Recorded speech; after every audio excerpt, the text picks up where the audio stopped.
presentación voy a hablarles un poco sobre lo que hacemos en el grupo de mecánica computacional del Departamento de Ingeniería Mecánica de la Universidad de los Andes en el uso de herramientas computacionales para la solución de algunos problemas de ingeniería. En este caso, pues voy a mostrarles un poco sobre aerodinámica de vehículos, digamos aerodinámica de vehículos terrestres, algo que hacemos en esa dirección. Venimos trabajando hace algunos años en esta temática. Entonces voy a mostrarles, digamos, como los últimos trabajos que hemos que hemos estado haciendo en los últimos semestres, últimos años en esta dirección. ¿Sí? Para aquellos que no me conocen, mi nombre es Omar López y yo soy profesor asistente del Departamento de Ingeniería Mecánica de la Universidad de los Andes. Bien, entonces, básicamente tenemos, va a estar dividida la presentación en estos 4 elementos. Primero voy a hacerles como una presentación del grupo de investigación en mecánica computacional. Luego ya vamos a entrar en la temática específica de cómo se pueden abordar estos problemas de aerodinámica de vehículos terrestres usando técnicas computacionales. Luego, cuál fue la metodología utilizada específicamente en un caso que les voy a mostrar. Y pues finalmente algunos resultados, conclusiones. ¿Okay? El grupo de mecánica computacional del Departamento de Ingeniería Mecánica de la Universidad de los Andes tiene como objetivo fundamental el desarrollo y la aplicación de métodos numéricos y computacionales en la solución de problemas de ingeniería. Principalmente estamos enfocados en aquellos problemas que están relacionados con mecánica de fluidos, transferencia de calor y transferencia de masa. Fíjese que el nombre del grupo es bastante genérico, pues es mecánica computacional, eso implica que podríamos abarcar temas de mecánica de sólidos, sin embargo, como ustedes ven acá, no lo hacemos, ¿no? Es decir, aunque históricamente, digamos, el grupo lleva muchos años, ya se ha ido especializando en estas áreas solo de la mecánica de los fluidos y la transferencia de calor. Los temas relacionados con mecánica de sólidos son abordados por otros grupos del departamento que están, digamos, especializados en eso, ¿no? Dentro de los temas de interés, de investigación, dentro del grupo tenemos básicamente estos 4, pues por supuesto fenómenos de transferencia de calor y de masa, simulación de flujos turbulentos, específicamente nos interesan problemas aerodinámicos, es decir, flujo externo de alto número de Reynolds, flujos multifásicos, multicomponentes y flujos reactivos. Dentro de estos únicamente trabajamos el problema de la combustión, ¿no? Porque digamos no son todos los flujos reactivos, específicamente estamos más interesados en problemas de combustión. ¿Sí? Y bueno, tenemos un interés particular por tener lo máximo posible interacción con la industria local, aunque pues en el contexto colombiano digamos tiene algunas complicaciones, no es fácil, ¿no?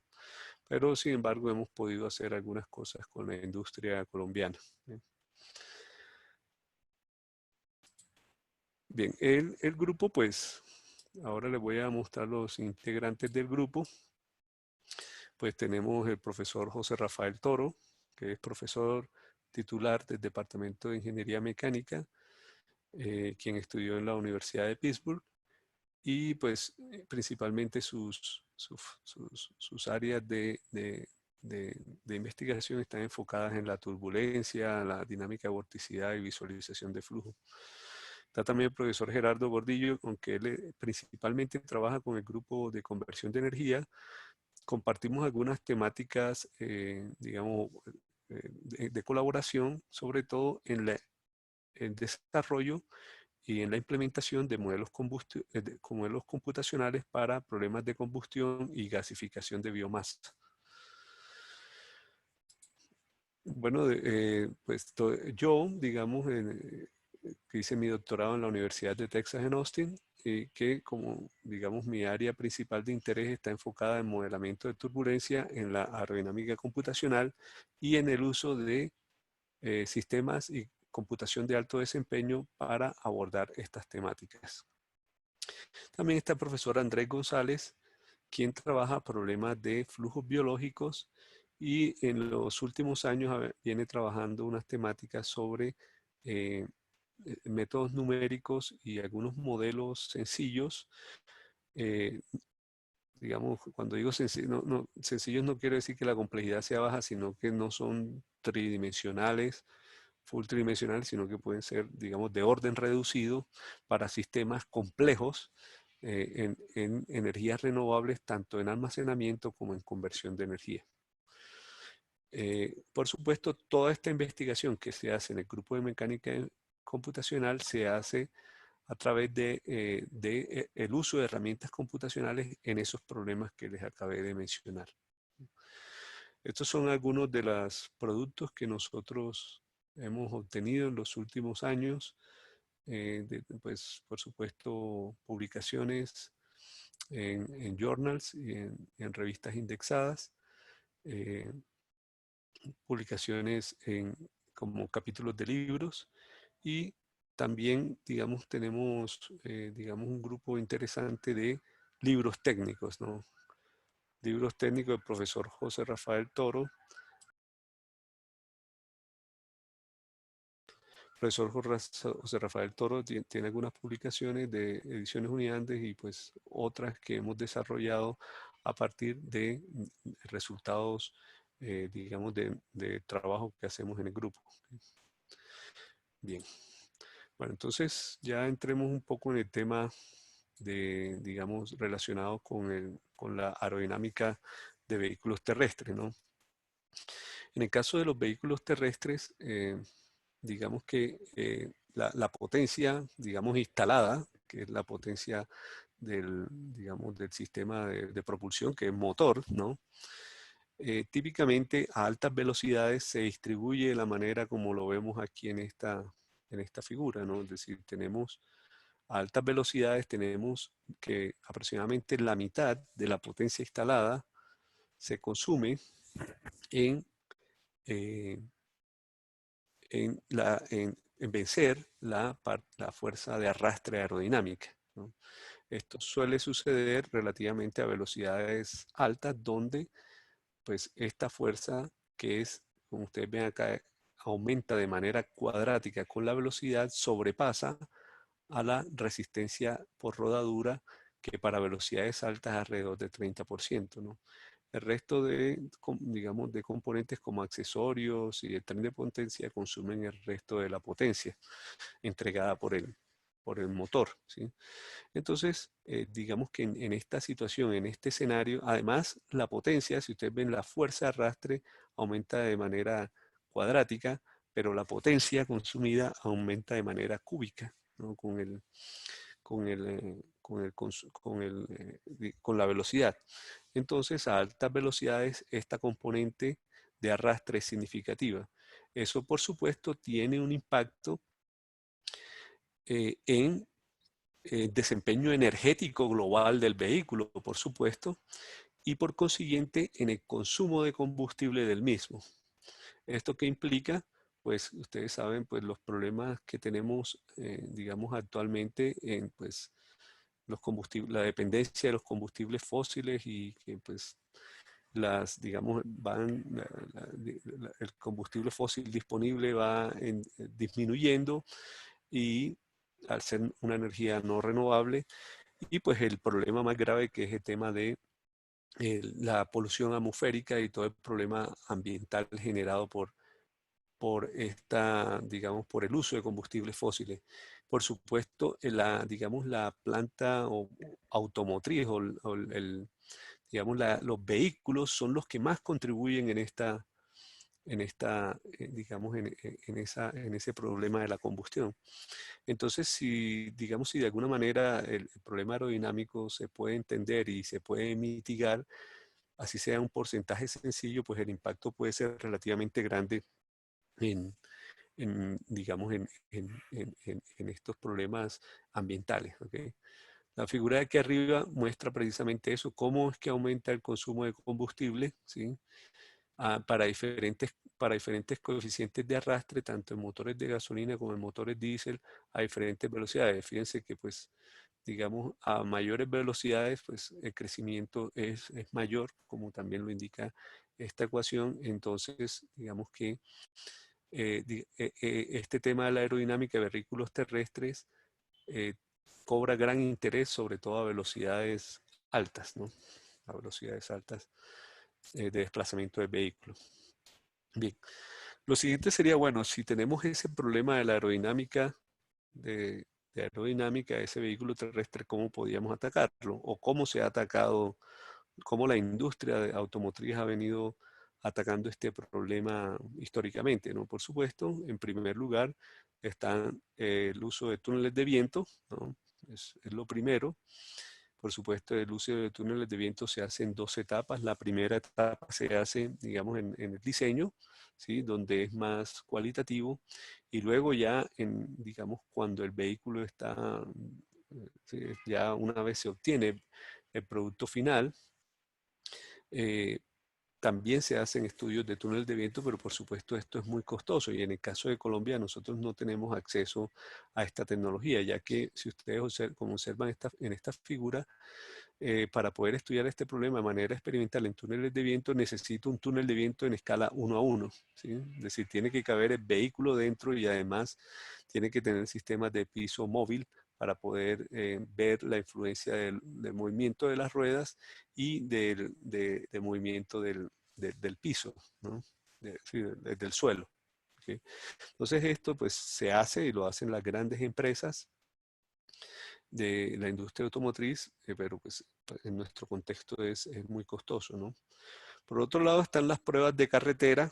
En las pruebas de carretera, eh, pues se pueden hacer pruebas y voy a mostrarles un poco lo que nosotros hacemos en este contexto de pruebas de carretera, en donde se tiene vehículos, se instrumenta y se puede hacer una medición indirecta de esa fuerza de arrastre. Finalmente, entonces queda el CFD o la dinámica de fluidos computacional como esa última técnica para poder estudiar este problema. En ese caso, lo que voy a construir es un modelo digital de este vehículo.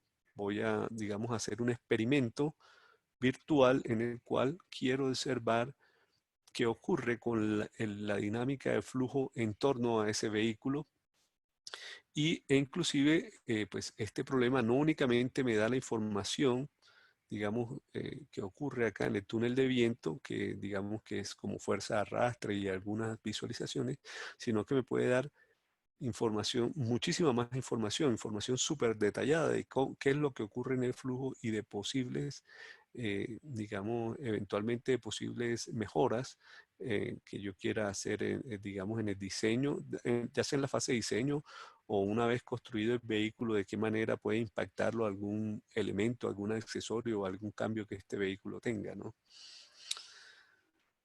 Bien, más específicamente el problema que hemos abordado consiste en estudiar la aerodinámica de un vehículo tipo hatchback, utilizando esta técnica de dinámica de fluidos computacional que se utiliza la sigla CFD, ¿sí? En inglés. Cuando digo un vehículo tipo hatchback, a lo que me refiero es, fíjense, aquí arriba muestro los diferentes tipos de carrocerías, ¿no? Es decir, la típica, o digamos una de las más utilizadas es la sedán, ¿no? Donde yo tengo, digamos, tengo un ángulo no tan grande en la parte posterior del vehículo y además tengo un baúl, ¿sí? En el tipo hatchback, donde tengo un ángulo de inclinación leve en la parte posterior y después es recortado, o station wagon, donde el recorte en la parte posterior es bastante grande, ¿sí? Es casi a 90 grados, ¿no? Estamos interesados en esta geometría básicamente porque es una de las geometrías que en el caso de Colombia más se vende, ¿no? Son los vehículos más vendidos a nivel nacional. Entonces, nos interesa particularmente esta geometría. Además, desde el punto de vista aerodinámico, este problema es un poco más interesante por los fenómenos que originan de flujo en la estela. ¿Okay? En este caso específico queríamos ver cuáles son las influencias de incluir o no incluir los detalles de la geometría de la parte inferior del vehículo. ¿Okay? Y si incluir o no incluir esos detalles en el modelo digital, ¿qué impacto tienen esos detalles en esa predicción de la aerodinámica de ese vehículo? ¿Sí? Si es significativa o si no la es. Por supuesto, en todos los modelos computacionales uno siempre hace una validación y, como les digo, esa validación en este caso lo vamos a hacer con unas pruebas de carretera basadas en la norma SAE J1263. Ya más adelante les doy más detalles sobre cómo se hace esta prueba. Y una vez hicimos esto, entonces después utilizamos el modelo para mirar otras posibles situaciones en las que ese vehículo podría estar, digamos, eh, podría estar ocurriendo, digamos, de la aerodinámica de ese vehículo. Específicamente nos interesaba mirar la capacidad del CFD para analizar el desempeño aerodinámico de este vehículo cuando tiene flujo cruzado. ¿Okay? Entonces, ya más adelante también les explico un poco más. Y en este caso, pues claro, solo hacemos CFD, no hicimos, pues por supuesto no tenemos forma de validar ese, digamos, este último punto, pero de todas maneras voy a mostrarles, digamos, una vez obtuvimos el modelo validado, cómo podemos extenderlo a ese análisis. ¿Okay? Aquí, digamos, hay una descripción de más o menos cómo es esa metodología. Pues necesitamos un CAD. Fíjense que ahora aquí más adelante les hablo un poco sobre modelo, pero el modelo físico en nuestro caso pues es un modelo físico real, nosotros no lo hemos diseñado, pero necesitamos un CAD, ese CAD, ese modelo digital de este vehículo real, pues es la entrada fundamental al modelo SFD. El modelo SFD, pues corremos las simulaciones, hacemos todos los experimentos virtuales y pues obtenemos una salida que queremos validar. Lo más elemental es la validación de esa, por lo menos del coeficiente de arrastre contra algún dato experimental. Bien, ¿cómo es esa metodología entonces para poder hacer eso, digamos, en más detalle? Pues entonces tenemos que hacer eh, un, un escaneo tridimensional del vehículo en escala 1 a 1. ¿Sí? En ese escaneo, y ahora les voy a mostrar algunos detalles de eso, tenemos lo que es una serie de puntos de lo que es ese cuerpo, ¿sí? O ese objeto de estudio, y a partir de esa nube de puntos, pues obtenemos finalmente un sólido, ¿sí? Digamos que lo que sale a partir de un escaneo tridimensional bruto, sí, digamos, lo más elemental es una nube de puntos, pero eso no nos sirve para construir el modelo digital. Realmente necesitamos llevar eso a un CAD para construir un sólido completamente cerrado. Una vez obtenemos el CAD del vehículo, generamos un dominio computacional, después generamos una malla, que es lo que se llama discretización de ese dominio computacional en elementos más pequeños, en volúmenes de control más pequeños. Y una vez tenemos eso, pues pasamos ahora sí a la solución de CFD o de la solución de las ecuaciones gobernantes que, digamos, en ese modelo discreto, ¿no? Por supuesto, este proceso de determinar cuál es la malla adecuada, pues es un proceso de ir y volver, es bastantes iteraciones, digamos, toma bastante tiempo, y también dentro de este proceso iterativo que está aquí se hace lo que se llama el análisis de convergencia, y es tratar de determinar cuál es el tamaño de esta discretización que mejor puede dar los resultados con Sí, mayor porque es ahorita precisión de lo más digamos, sabio. Ajá. de este problema. Entonces, Bien, ¿y cómo sabemos cuándo? ok. Bien, digamos, en ese proceso lo hacemos, eh, el análisis de CFD lo hacemos para dos modelos. Uno que va a tener el piso, digamos, la parte inferior del vehículo plana, y otro modelo que va a tener todos los detalles geométricos. ¿Okay? Y la idea es poder comparar estos dos resultados para ver cuál es la influencia de tener y no tener esos detalles geométricos que, como verán, pues hacen que el modelo sea más costoso, ¿no? Luego hacemos un análisis de resultados y pues obtenemos unas conclusiones. Aquí se deriva de este punto, en el caso del vehículo solo con digamos, el piso plano, derivamos este análisis del flujo cruzado. Digamos que, como les dije, es solo, digamos, para establecer digamos, nuestras capacidades para poder estudiar estos problemas de aerodinámica computacional. ¿Okay? Entonces, el objeto de estudio es este vehículo, que es básicamente, digamos, en lo que, digamos, en nuestro medio se conoce como el Chevrolet Spark, ¿sí? Que es uno de los carros pues, más vendidos en Colombia, entre otras. Estos son los detalles digamos, del modelo utilizado, ¿sí?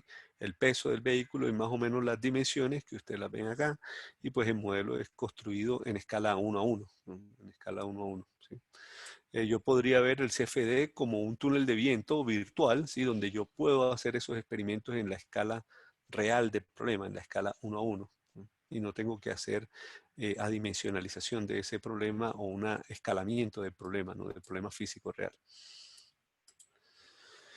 Entonces, como les había comentado, la primera fase es obtener un modelo digital, ¿no? Un modelo digital del vehículo. ¿Esto cómo se hace? A partir de un escaneo tridimensional del vehículo. Para eso necesitamos un escáner, ¿sí? En nuestro caso utilizamos estos escáneres manuales de la marca Artec. Tenemos dos disponibles en el Departamento de Ingeniería Mecánica. Este IVA es un escáner que tiene una resolución no tan baja, ¿sí?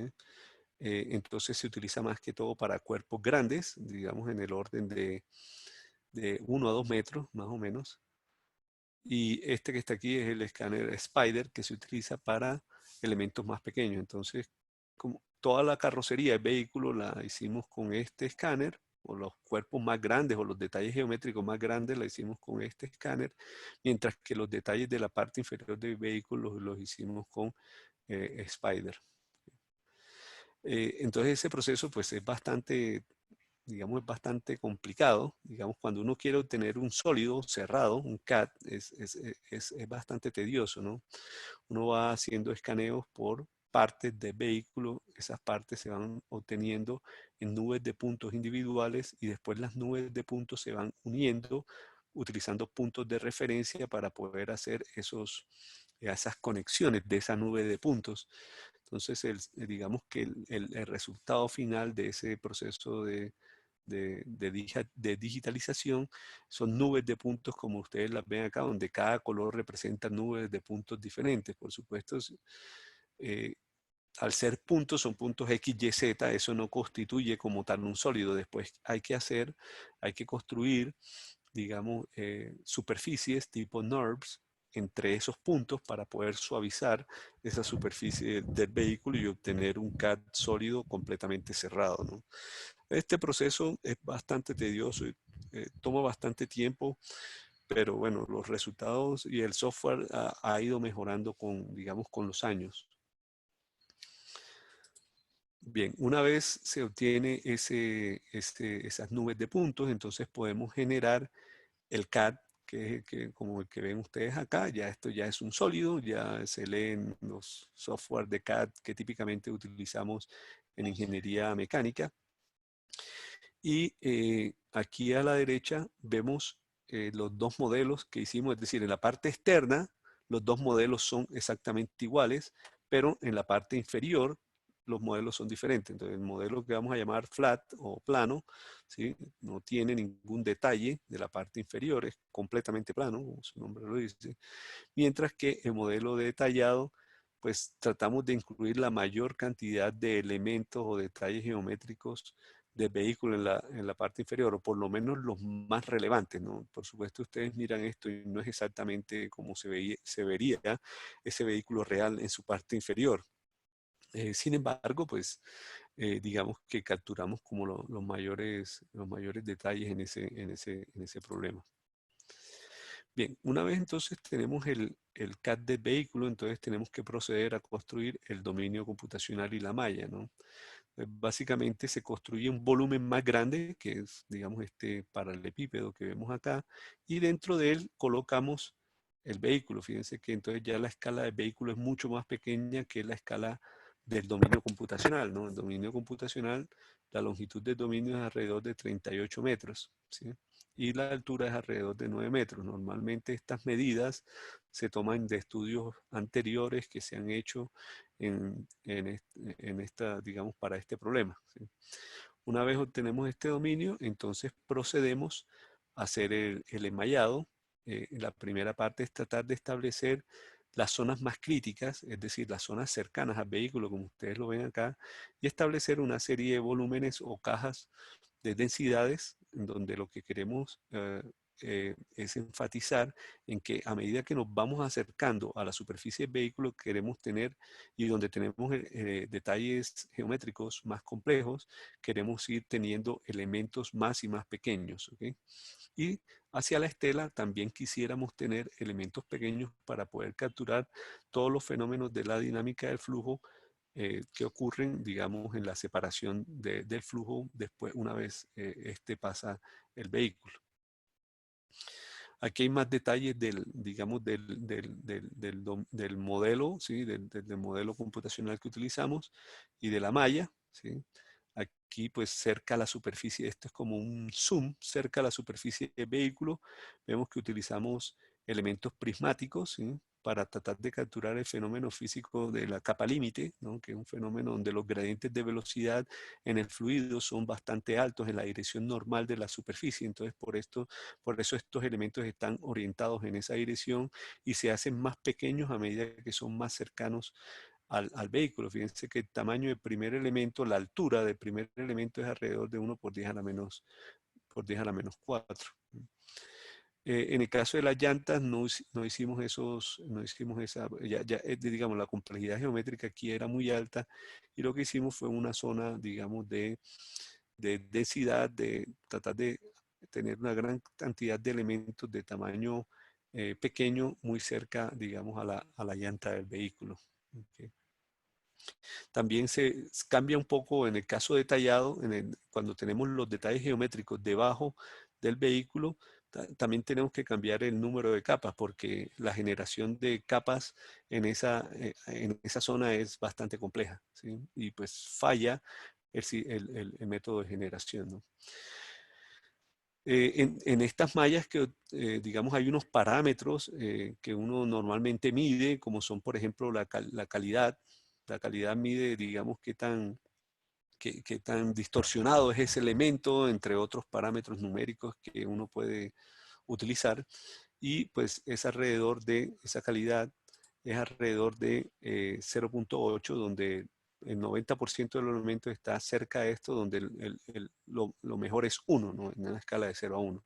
Lo peor es 0, lo mejor es 1.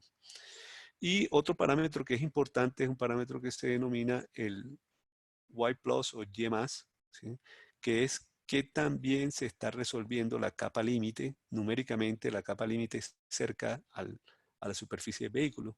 Y pues digamos que lo ideal es que esto siempre esté por debajo de 5, que bueno, no sé, los que tengan conocimiento en mecánica de fluidos y hayan visto su curso de mecánica de fluidos, en la capa el límite turbulenta, la primera capa es lo que se llama la capa laminar, es la más cercana a la superficie, el Y más máximo llega a 10 y lo que quisiéramos es poder resolver esa zona de la capa límite turbulenta. Entonces esto nos garantiza, digamos, estos elementos tan pequeños aquí cerca, nos garantiza de que la discretización muy cerca de la superficie es suficientemente fina. Bien, aquí entonces después, una vez que obtenemos esa malla, pasamos a la configuración de las condiciones de frontera y la configuración del solucionador. Aquí, bueno, claro, hay bastantes detalles. De pronto lo más importante son las condiciones de frontera. Fíjense, aquí está el vehículo, aquí está el dominio, ¿sí? Que es esa caja grande. Entonces en la cara frontal del dominio ponemos una entrada de velocidad, por supuesto el piso. Es un piso que se mueve a la velocidad del aire, ¿sí? Por supuesto, aquí estamos resolviendo el problema como si el vehículo, digamos, es un sistema coordenado atado al vehículo, ¿sí? ¿Cómo veríamos el aire si nosotros estuviéramos en el vehículo? ¿Sí? Entonces el aire está moviéndose en esa dirección y pues digamos el piso también, ¿no? Las llantas tienen condición de frontera de rotación, ¿sí? Con una velocidad angular dada. Colocamos simetría, lo que quiere decir en términos matemáticos que los gradientes de todas las propiedades son cero en estas, tanto las paredes laterales como la superior, y al final esperamos que más o menos la presión sea constante, ¿no? Y como está suficientemente lejos, o lo hemos colocado, esta frontera está suficientemente lejos, entonces decimos que la presión aquí más o menos debe ser uniforme. ¿Okay? Eso es una suposición del problema, por supuesto. Utilizamos, digamos, un método de acoplamiento basado en un algoritmo denominado simple. Utilizamos esquemas de discretización de segundo orden. El problema es estacionario, por supuesto, o queremos encontrar o queremos encontrar la solución estacionaria. Utilizamos el modelo de turbulencia de Spallard-Almaraz, ya que el número de Reynolds basado en la distancia entre ejes, que es lo que típicamente se utiliza en estos problemas, es del orden de 10 a la 6. Y bueno, aquí hay más detalles sobre eso, no lo voy a abordar. Y bueno, el software que utilizamos es ANSYS Fluent. Bien, aquí están entonces los resultados de convergencia de numérica, ¿no?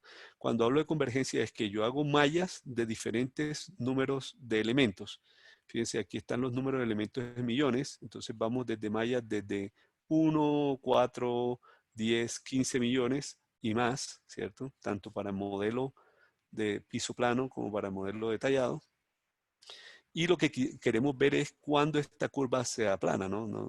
Así como pasa con la del COVID, quisiéramos verla plana, cuando esto tiende asintóticamente. Es decir, lo que quiero decir es que llega, por más elementos que yo agregue aquí, ya el valor de parámetro que yo quiero estudiar, que en este caso el coeficiente de arrastre, no cambia más. ¿Sí?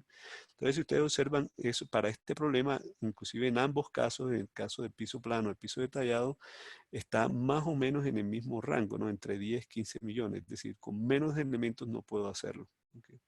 Eso también implica, digamos, tener tantos elementos implica que es un problema que tiene un costo computacional significativo, es decir, y es ahí donde entra lo que les decía de la computación de alto desempeño, en donde ya necesito, digamos, moverme.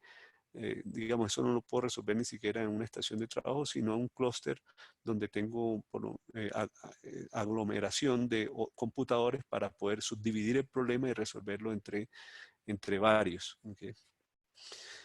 Bien, aquí vemos resultados de ese coeficiente de fricción para los diferentes casos y la diferencia, ¿no? Entonces, por lo menos vemos que, fíjense que el caso detallado con los detalles geométricos es mayor, ¿sí? Y aquí vemos que es 6 por 10 a la menos 3. Parecería que eso es poquito, pero es significativo porque fíjense, en la fuerza de arrastre son casi 3 newtons y eso en la potencia, para esa velocidad que hicimos la prueba, que es de 50 kilómetros por hora, representa casi un cuarto de caballo de diferencia entre tener y no tener esos detalles. Entonces, desde el punto de vista de predecir consumo de combustible, necesito incluir los detalles, ¿sí? Porque esto va a impactar directamente ese consumo de combustible si quiero ir a una buena precisión en la predicción del consumo de combustible de ese vehículo. Bien.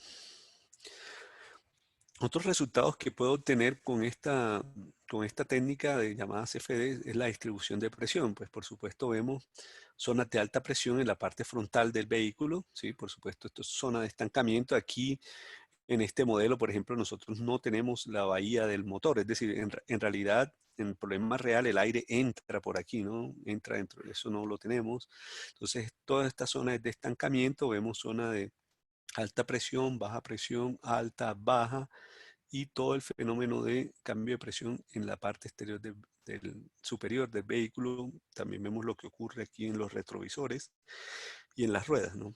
En la parte inferior del vehículo vemos que las transiciones, por supuesto en la parte delantera ocurre una separación de flujo, por eso vemos esta zona de baja presión en la parte inferior del bumper delantero.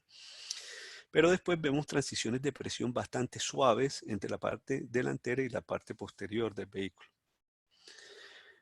Ahora, pues, si quisiéramos mirar la diferencia cuando incluimos los detalles, aquí lo vemos, digamos, por supuesto en la zona, perdón, en la zona superior, pues no vemos ninguna diferencia, pero en la zona inferior del vehículo comenzamos a ver diferencias y por supuesto es debido a todos esos elementos geométricos que están, sobre todo pues lo que es el catalizador, el sistema digamos de escape, el sistema de amortiguamiento y de dirección tienen un impacto significativo y todos los, digamos, todos los elementos geométricos que están aquí.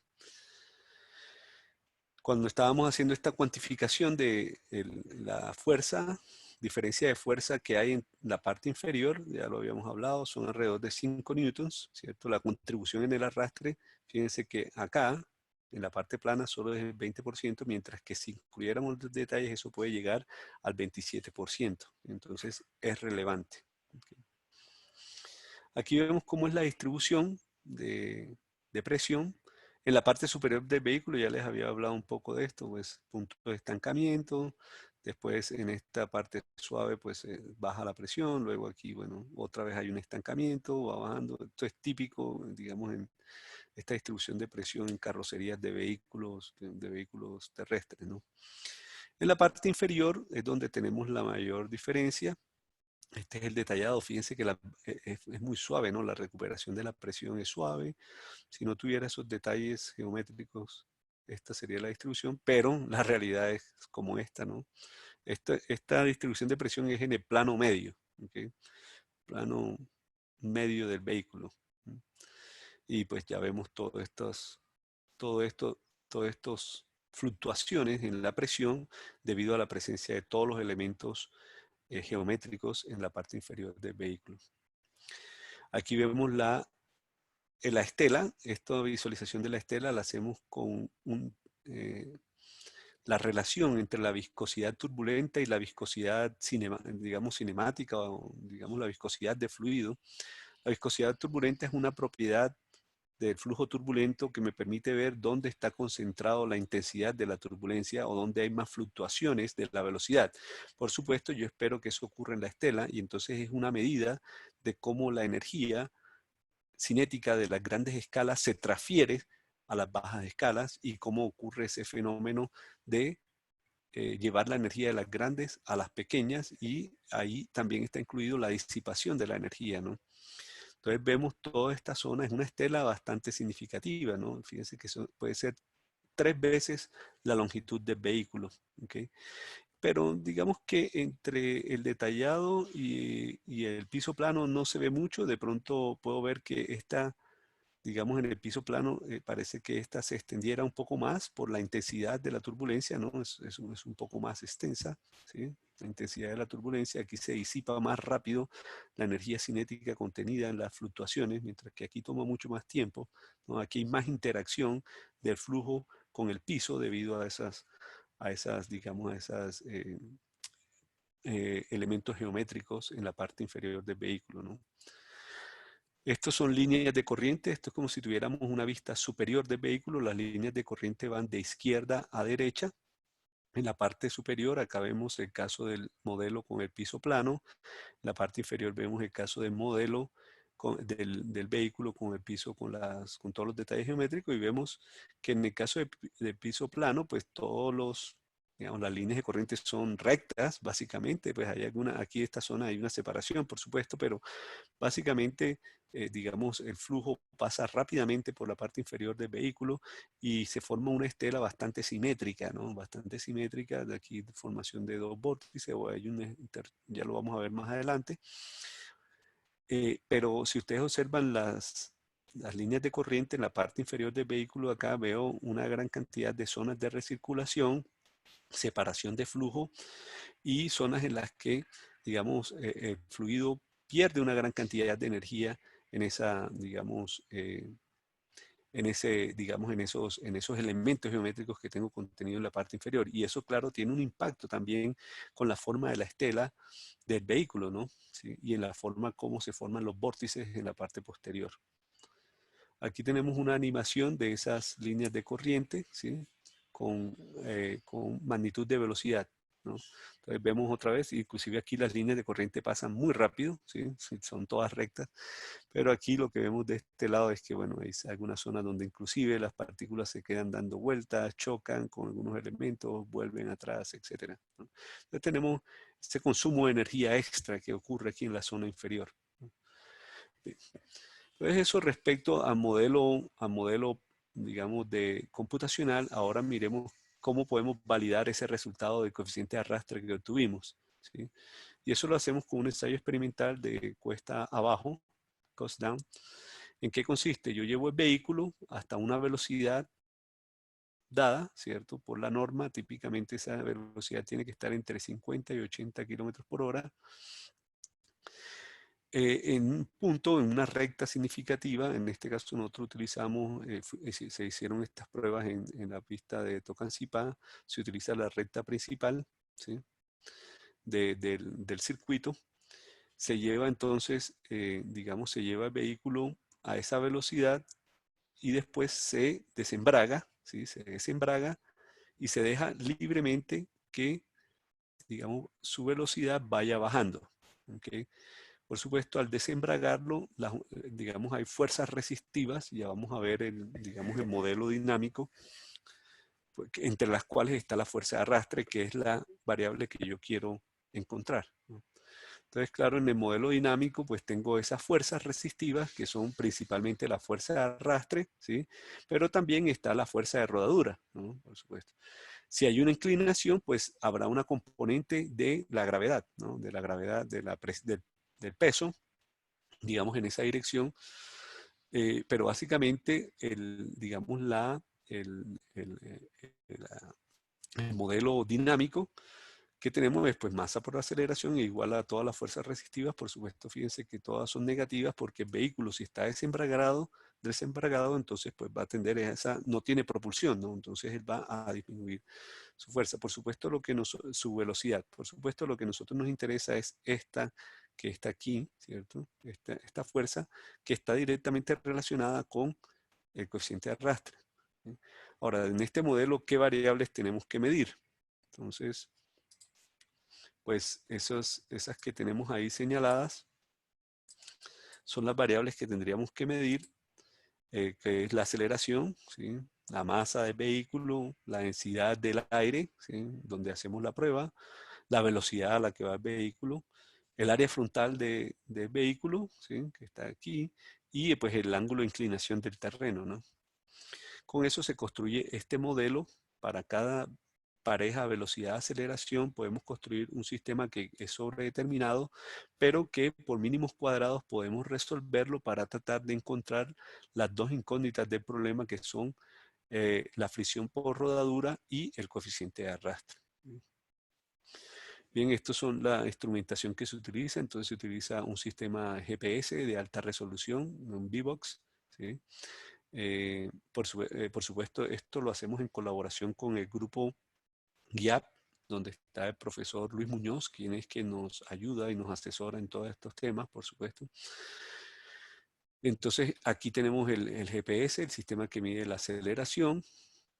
Acá tenemos, digamos, el sistema de medición topografía, de la topografía del terreno, de esa recta, ¿cierto? Para poder lograr, digamos, hacer un levantamiento topográfico y poder estimar el ángulo, ¿no? El ángulo de esa recta de Tocancipá, ¿no?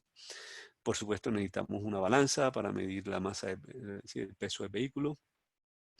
En un CAD, con el modelo digital, medimos el área frontal, todo el área frontal del vehículo, y el día que se hacen las pruebas llevamos todo un sistema de medición, tanto de variables meteorológicas, de velocidad, dirección, tanto de velocidad, dirección como humedad, temperatura, para poder de allí determinar la densidad de fluido, del aire en este.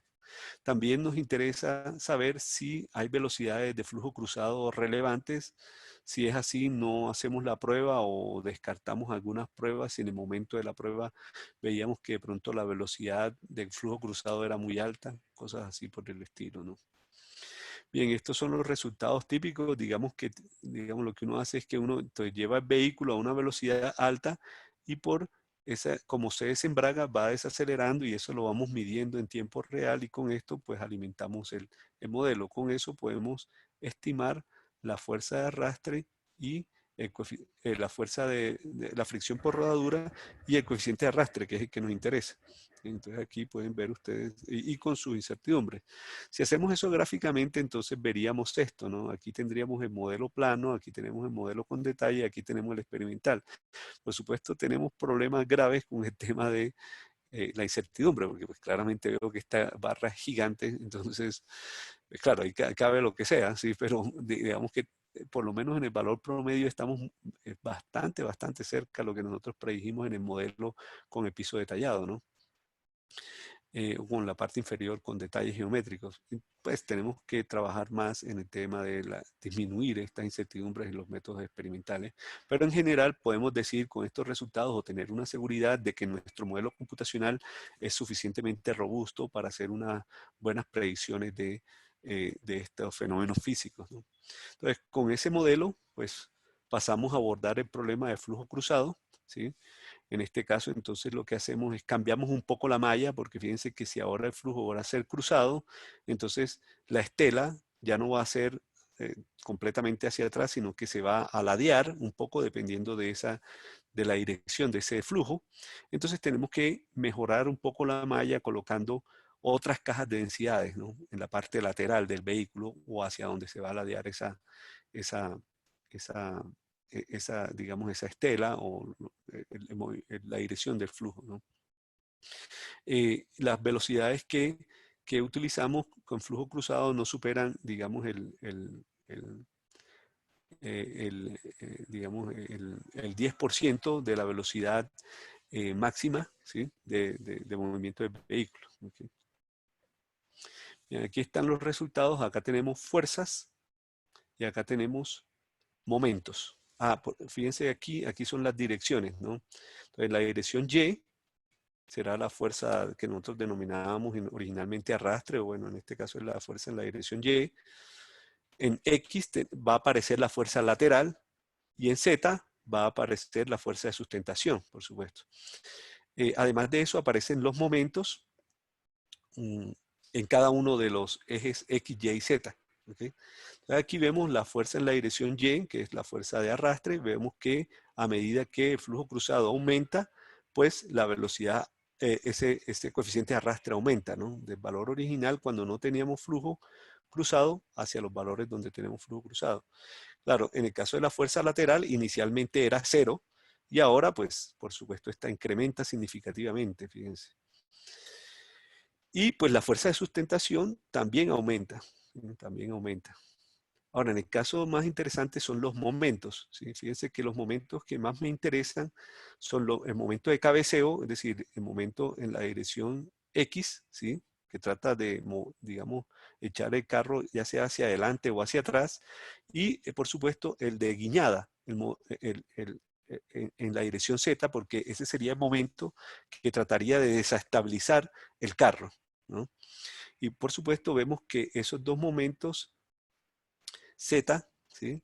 Y el X, de hecho el X, el momento de la dirección X de cabeceo es el que más aumenta, ¿sí? De todos. Y en la dirección Y, el de guiñada aumenta significativamente, ¿sí? Antes, pues, digamos, no aparecía o era muy insignificante y comienza a aparecer en estas, digamos, de manera significativa.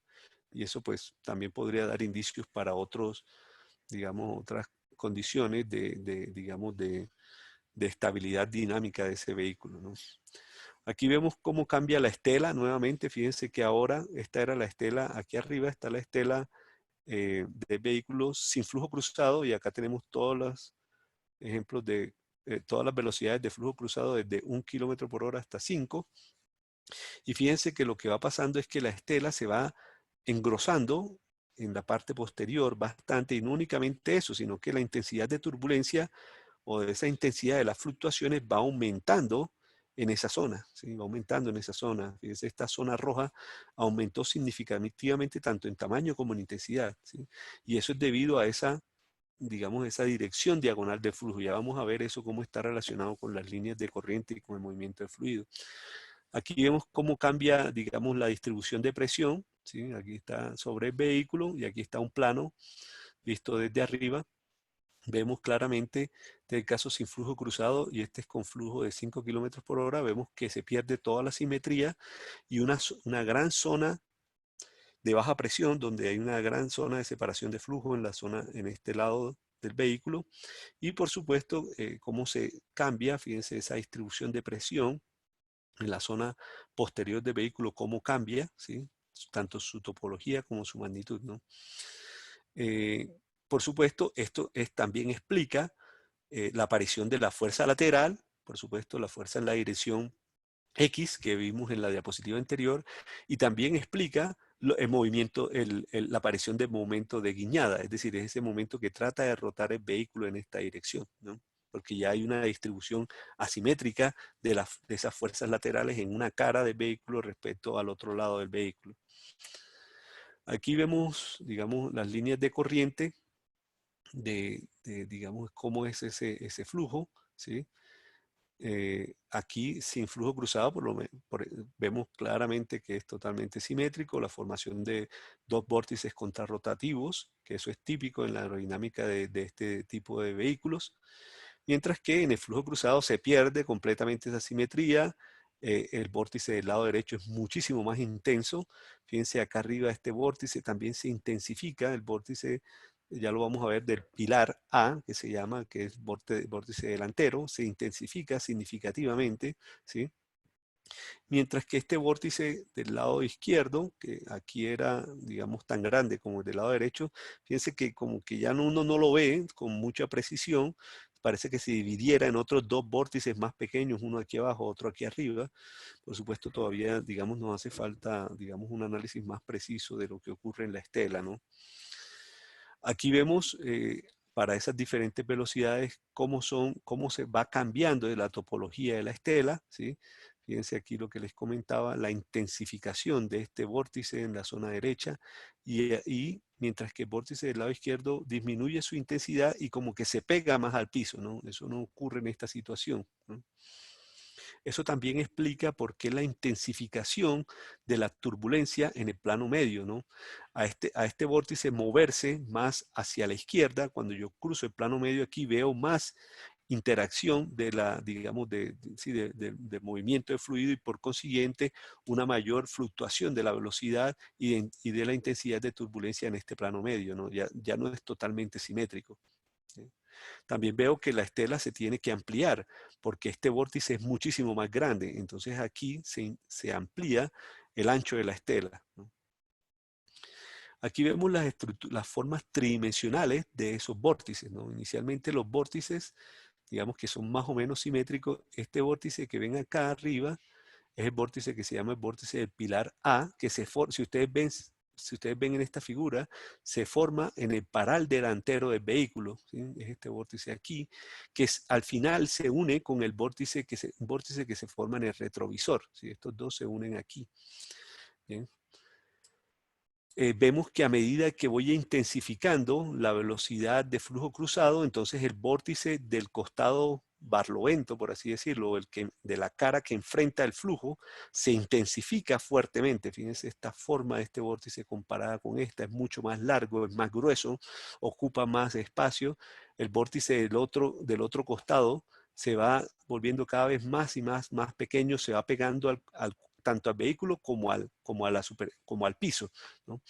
Hay otros fenómenos interesantes que se pueden observar y es el vórtice del pilar, del pilar del costado a sotavento, que se va, digamos, separando del vehículo, se va separando del vehículo y su intensidad va aumentando. Fíjense que la longitud de este vórtice era aquí y acá lo vemos es mucho más largo, ¿sí?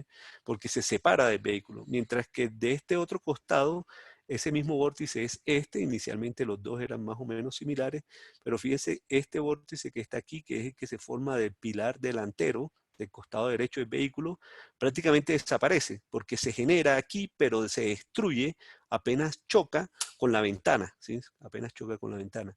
Esos mismos pasa a pesar de que el que se forma en el retrovisor se pega al vehículo, no se destruye completamente. De hecho, se pega a este vórtice que se forma en la parte posterior del vehículo, ¿no? Y se intensifica en esta zona. Bien, entonces como conclusión tenemos, o como conclusiones tenemos estas que están listadas. ¿Sí? Vimos una gran influencia de la parte inferior del vehículo y de los detalles geométricos en la predicción del arrastre del mismo. En general vimos que, digamos, hay una diferencia de 6 drive counts, era el 6 por 10 a la menos 3, pero que eso corresponde más o menos a un 2% en la predicción del arrastre, y que eso impacta directamente la potencia consumida, que es alrededor de la diferencia es de un cuarto de caballo para esta velocidad específica que estudiamos, ¿no? Vimos todos los efectos de flujo, como recirculación, formación de vórtices, en el caso de la parte inferior del modelo con detalles geométricos. Y, por supuesto, una comparación directa de los resultados de la simulación en estas dos geometrías indican una incidencia alta, digamos, de esos detalles geométricos en la predicción en general, en la aerodinámica y en el performance aerodinámico del vehículo. En cuanto a los resultados experimentales, pues, digamos, tuvimos, por supuesto, un valor muy cercano, fíjense que alrededor del 1% de diferencia respecto al modelo con detalle geométrico. Y pues eso nos ayuda a tener confianza en el modelo que construimos. ¿Okay? En el caso del análisis de flujo cruzado, vimos que hay un incremento de más o menos el 10% del arrastre para la velocidad más alta, así como un incremento significativo en el coeficiente de guiñada. ¿Okay?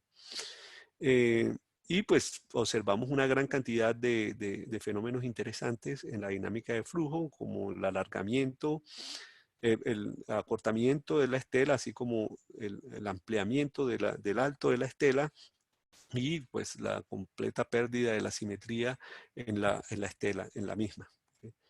Y finalmente, algunos agradecimientos.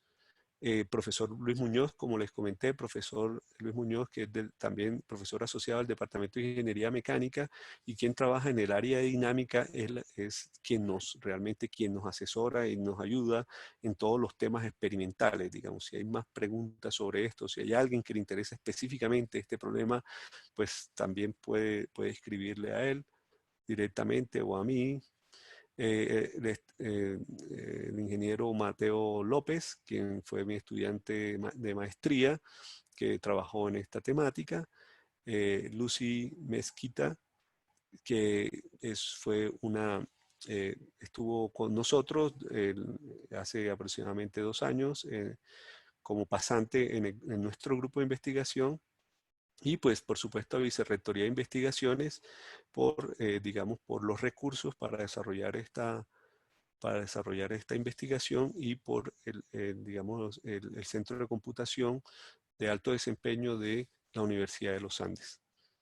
Bien, estas son algunas referencias bibliográficas sobre los trabajos que hemos venido haciendo. Digamos, venimos trabajando en este tema desde hace algún tiempo, desde 2013 fueron los primeros trabajos, entonces ya llevamos varios años en esto, ¿no? Y bueno, eso es todo. Muchísimas gracias y pues quedo atento a sus preguntas.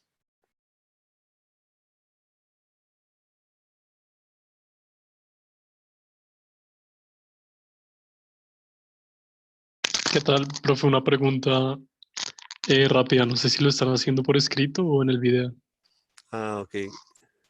David. Pero, no, Juan Diego, pero Ok. tengo una pregunta. ¿Se estudia de pronto el efecto de la aerodinámica en la estabilidad de los vehículos? No tanto para medir arrastres, sino, no sé, de pronto para mirar si van a volcar en curva y también a manera de curiosidad, de pronto cómo se ve esa estela que mostró al final cuando un vehículo está en un movimiento curvo. Sí, sí, sin duda, digamos, perdón, sin duda estos análisis que hacemos o que se hacen en general en la industria, digamos, automotriz, en flujo cruzado, van enfocados a digamos, a ver cómo es ese desempeño aerodinámico en esas situaciones, ¿no? Y sin duda el tema de digamos, sobre todo esto es de mucho interés en vehículos pesados como camiones o buses, ¿no? Donde las áreas, digamos, laterales son significativamente altas, ¿no? Entonces, perdón, grandes, entonces las fuerzas o los vientos cruzados pueden ocasionar en ciertas situaciones ese tipo de inestabilidad dinámica. Entonces, sí, sí, sí. Sí, sí, sí es de interés, se hace. Digamos, nosotros no lo hemos hecho por ahora, estos estudios de flujo cruzado lo hemos hecho solo en el caso de, digamos, sí, sí, por el análisis de la aerodinámica y del análisis de flujo, pero no lo hemos acoplado todavía con un análisis dinámico que sería lo siguiente que quisiéramos hacer con el profesor Muñoz, por supuesto. Bien, aquí hay un par. Gracias. Listo, sí, señor. Aquí hay un par de preguntas. Eh, David Cortés me pregunta de cómo le podría ayudar la inteligencia artificial a la generación de malla. Bueno, eso es una pregunta bastante interesante. Posiblemente, si se alimenta a algún tipo de sistema con información de mallas de diferentes topologías, podría ayudarnos a generar estrategias o mallas que ya vengan con las características y nos simplifique significativamente este proceso iterativo, ¿no? Que ahora mismo pues lo hacemos a mano, ¿no? Si lo hacemos a mano, digamos, pues probamos, vamos, venimos, vamos. ¿Sí? Es un proceso largo, tedioso. Digamos, podemos generar, no sé, en el orden de, no sé, 20, 30 mallas, de las cuales solo seleccionamos una o dos, ¿sí? Entonces, sí, podría ser que esa técnica de inteligencia artificial podría ayudarnos. No sé si hay alguien que haya trabajado en eso o si es algo que se esté haciendo a nivel mundial, pero podría ser interesante abordar la temática, ¿no? No sé, Daniel Gómez, creo que la pregunta quedó corta. Voy a seguir con la siguiente.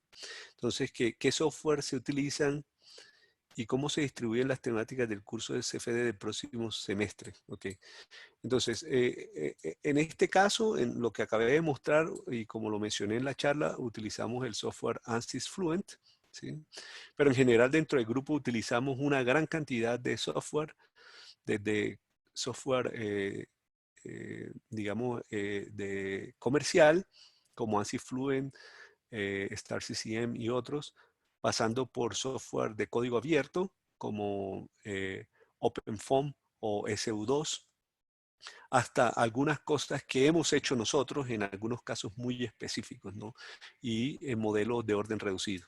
En el caso de que me preguntas del curso de CFD del próximo semestre, entonces la idea es que en el curso vamos a abordar muy rápidamente la base, digamos, introductoria de qué es el CFD, de las ecuaciones gobernantes, de qué se trata el problema.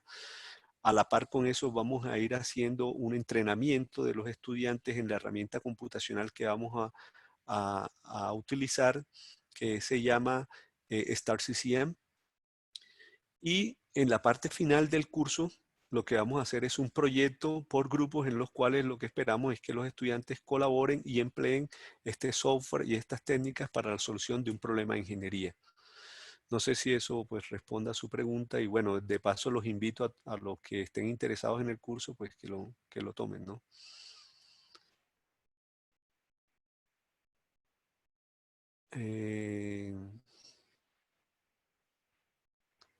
Bien, Andrés Felipe Niño, no sé, me pregunta cómo cambió el coeficiente de sustentación. No sé exactamente a qué se refiere la pregunta, voy a seguir la siguiente. ¿En qué caso se utiliza el modelo del FLAT? ¿O la razón para realizar este modelo únicamente es para compararlo con el más real? Sí, Daniel. En este caso específico lo que queremos hacer es, si la diferencia entre la predicción del coeficiente de arrastre es muy pequeña, entonces lo que podríamos hacer es que los modelos pudiésemos construirlos sin ese detalle geométrico. ¿Ya? Eso nos simplificaría muchísimo la vida, ¿sí? Porque no tendríamos ese costo computacional extra y ese desgaste en ese ejercicio de reconstruir esa geometría. Entonces es más para compararlo con el real y para poder saber si pudiésemos, digamos, eventualmente decir, ve, si no incluyes eso no importa, la predicción es tan buena como incluirlo, pero ese no es el caso. El caso es que de aquí en adelante todos los modelos que queramos construir de vehículos tenemos que hacerlos tan realistas como posible. Bien, Roberto Fernández me pregunta, ¿cómo puede disminuir esa incertidumbre que mencionó el modelo? Es decir, ¿qué es lo que está afectando más esa barra que sea tan amplia? ¿Cómo la disminuimos? Bueno, eso es una buena pregunta, como les digo, en la parte experimental sobre todo, trabajo con el profesor Muñoz, quien es el que trabaja este tema de las incertidumbres. Lo que entiendo, digamos rápidamente, la incertidumbre está muy asociada al tema de, a partir de la aceleración, cómo encontrar métodos numéricos de derivación que me permitan describir la velocidad con precisión, y el otro está relacionado con la propagación de la incertidumbre de las variables que estamos midiendo. El tema de la aceleración es una que le mete muchísimo ruido a toda la medición, entonces tal vez es allí donde tendríamos que trabajar, en la medición de las variables cinemáticas de movimiento del vehículo, ¿no? Por supuesto, pues el profesor Muñoz sabe muchísimo más de ese tema que yo y pues él viene trabajando en esto, no únicamente con vehículos terrestres, sino también en ciclistas y otros temas donde el problema de la propagación de la incertidumbre también es significativo. Entonces, bueno, es una pregunta que como la acabas de hacer es todo un campo de estudio, digamos, y se viene trabajando en eso, ¿no? Bien.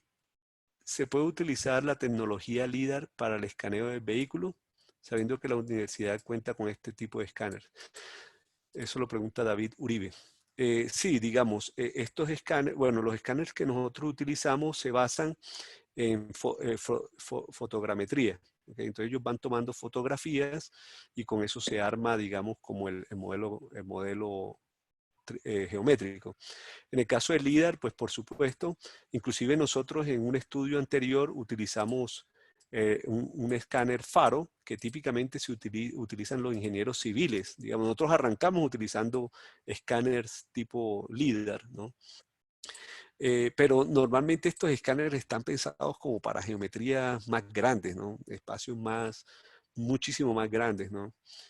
Entonces, digamos que la respuesta sería sí, se puede utilizar y pues lo hemos hecho antes, digamos, pues, no tenemos en el departamento, pero sí hemos utilizado en otras ocasiones, hemos utilizado algunos de ingeniería civil. William Blanco nos pregunta, ¿se usó alguna técnica de extrapolación para determinar la convergencia del tamaño de malla? No. En este caso, digamos, sí, normalmente se utiliza, digamos, como los métodos de la extrapolación de Richardson, pero en este caso no lo hicimos. En este caso no lo hicimos. Es decir, específicamente no lo hicimos. Pues, por supuesto, tenemos los datos para hacerlo. Digamos, no hemos tampoco generado ninguna publicación específica de este trabajo y, por supuesto, cuando vayamos a publicarlo tenemos que generar ese análisis digamos, de extrapolación en la convergencia de la malla, ¿no? Normalmente siempre obtenemos, digamos, resultados buenos una vez vemos la tendencia como la vimos aquí digamos, en la presentación. Andrés Gómez nos pregunta, para visualizar los vórtices en la estela cercana, ¿qué métodos de visualización utilizaron y por qué ese umbral de la escala? Es una buena pregunta. Básicamente, para estas visualizaciones utilizamos el software ParaView y la técnica se basa en una definición que se llama el criterio Q. El criterio Q tiene una definición matemática que no únicamente está basada en la vorticidad, sino también en los gradientes de presión. También se utilizan otros elementos como el tensor de rata de formación. Entonces, con esos criterios matemáticos se establece ese volumen donde se cumple ese criterio y en ese volumen se define lo que uno cree que es un vórtice. La verdad es que al final eso es una visualización de lo que nosotros creemos que es un vórtice y que cumple con una condición matemática, pero que físicamente sea eso, todavía no estamos, digamos, cuando digo todavía no estamos, no somos solo nosotros, sino toda la comunidad del CFD, todavía hay ciertas discusiones en torno de cómo predecir con buena aproximación estas zonas de vorticidad. ¿Okay? Eh, Bien, y entonces la escala aquí, lo que pasa es que aquí la escala está en velocidad, ¿no? La escala en estas figuras está en velocidad, entonces, bueno, en ese momento lo hicimos así, pero el criterio Q, uno establece un margen mínimo del valor de Q que uno quiera visualizar y a partir de ahí, digamos, el visualizador o el software de visualización, que en este caso es ParaView, reconstruye el contorno de posiblemente dónde está la zona de ese vórtice. No sé si esa respuesta es satisfactoria para, para su pregunta. Señor Diego Pardo. Sí, buenas noches, ingeniero. Muchas Sí, ¿qué gracias. tal? ¿Cómo está? Soy asistente externo a esta charla, así que Sí, muchas gracias. bienvenido, bienvenido. Bastante interesante. Bueno, son tres preguntas. La primera, en su diapositiva 24 nos muestra los resultados del drag coefficient y tenemos un valor de catálogo, que entiendo pues Sí, vendrá indicado por sí, fábrica. correcto, sí, Y correcto. los valores de los dos modelos, el detallado y el flat, hay obviamente una variación allí. Sí, ¿A qué cree usted que es la variación que encontramos en el vehículo ya comercial en calle y sí, contra lo de catálogo? Primero. Segundo, hay algunos estudios pues, que se dedican a la, pues, a buscar todo lo opuesto, ¿no? Ya buscar el aumento del downforce, digamos, para los vehículos de competición, y se estudian estos generadores de vórtices o estos elementos generadores de vórtices, y de pronto que usted nos ilustre un poco cómo aprovechar esos vórtices, cómo se aprovechan de otra forma, no lo que acabamos de ver, de buscar la reducción del drag, sino cómo eso también puede aprovecharse con otras intenciones, pues. Y lo tercero, sí es preguntarle si ustedes han enfocado estos estudios también, por ejemplo, a vehículos de carga, por ejemplo, tractomulas o vehículos, buses, en donde vemos que, pues, obviamente el impacto del drag es mucho más alto. Eso era. Muchas listo. gracias. No, gracias a ti por la pregunta, es bastante interesante. Si nosotros, digamos, esto lo pensábamos bastante, ¿qué será lo que está pasando aquí, ¿no? En esta diferencia. Por una parte, este valor que obtuvimos de catálogo no es exactamente el mismo del vehículo de la misma serie, ¿no? Es un Spark, pero es diferente. Entonces, no sé qué tantas variaciones geométricas tenga ese otro Spark de donde sacamos este valor de catálogo. Ok, entonces, por un lado, ahí puede haber una fuente de diferencia, ¿sí? Por otra parte, pues claro, nosotros estamos, digamos, como escaneando esta geometría, ¿sí? Estamos escaneando una geometría y pues por supuesto ahí ya hay una fuente de error significativa, ya que el modelo digital que nosotros construimos, pues tiene sus diferencias, así sean relativamente pequeñas, respecto a ese modelo real. Entonces, por eso estamos aquí, digamos, tenemos esta diferencia entre estos dos valores, ¿no? Por supuesto, yo creo que la mayor contribución a esto es que no tenemos un valor de catálogo de exactamente este modelo de Spark que digamos que nosotros estudiamos acá, que pues sobre todo tiene, digamos, se termina de ensamblar aquí en Colombia, ¿no? O se ensambla aquí en Colombia. Entonces, posiblemente ahí haya algunas diferencias en eso, ¿no? Entonces, respecto a su primera pregunta, los siguientes los elementos para mejorar el desempeño. Sí, digamos, sin duda, a mí particularmente me interesa la influencia de todos esos elementos, sean pasivos o activos, que puedan influenciar digamos, en general el desempeño aerodinámico de ese vehículo, ¿no? Por supuesto, cualquier tipo de elemento, ya sean en estos carros o en carros de carreras, que puedan variar ese desempeño aerodinámico para favorecer ciertas variables aerodinámicas que a uno le interesan.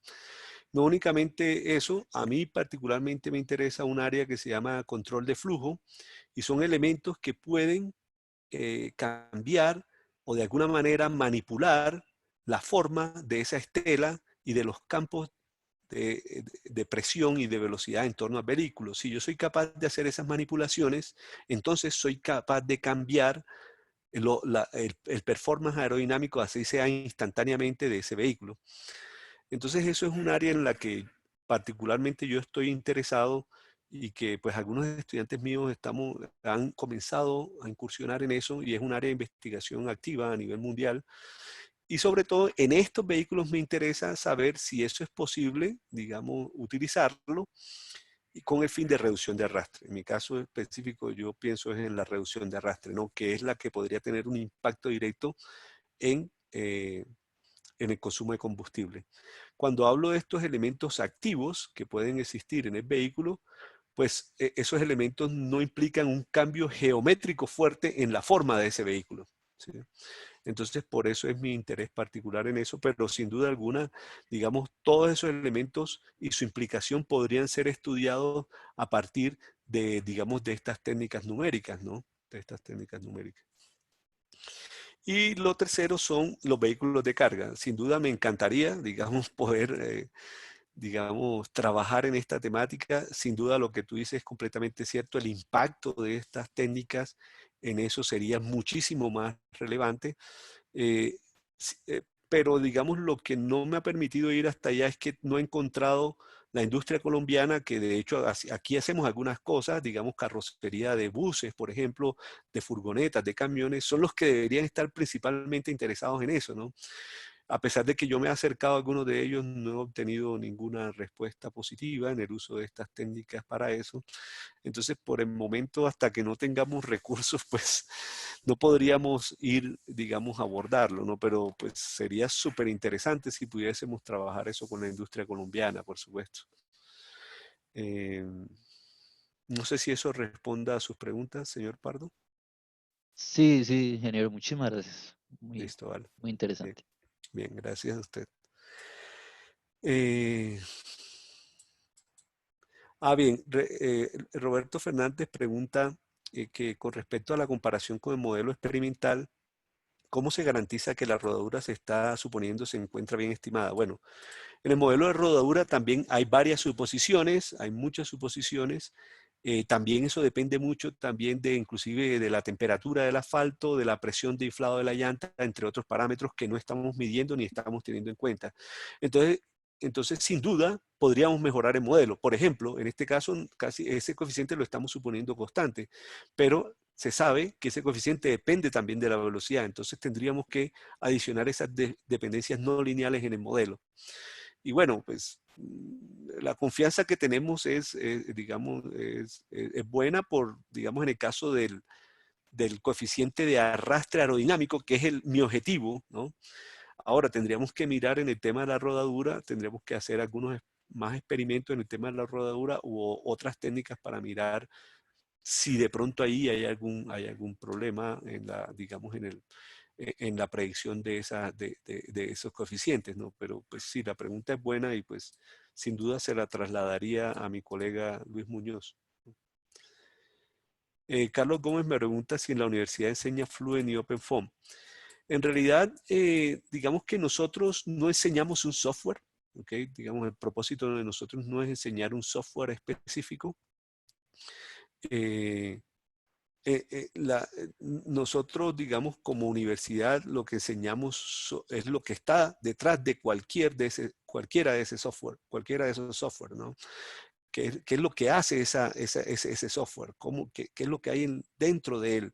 ¿Cómo hace esos cálculos? Y tratar de construir modelos similares a eso, pero en una escala más pequeña. Es decir, que el estudiante en la clase, por ejemplo, en el curso normal de CFD de maestría, no el que viene el siguiente semestre, sino en el normal que yo dicto de maestría, el estudiante tiene que desarrollar un código que haga por lo menos algo parecido en un caso unidimensional para entender qué es lo que está sucediendo dentro de un software de CFD comercial o de código abierto. Entonces, en general, nosotros ahora, dentro del curso, utilizamos la herramienta y ahí los estudiantes van aprendiendo, ¿okay? Pero no tenemos un curso que diga nosotros enseñamos Fluent, ¿sí? O que se llame Fluent, ¿no? Porque nosotros no somos los vendedores de ese software, ¿no? Entonces no lo hacemos.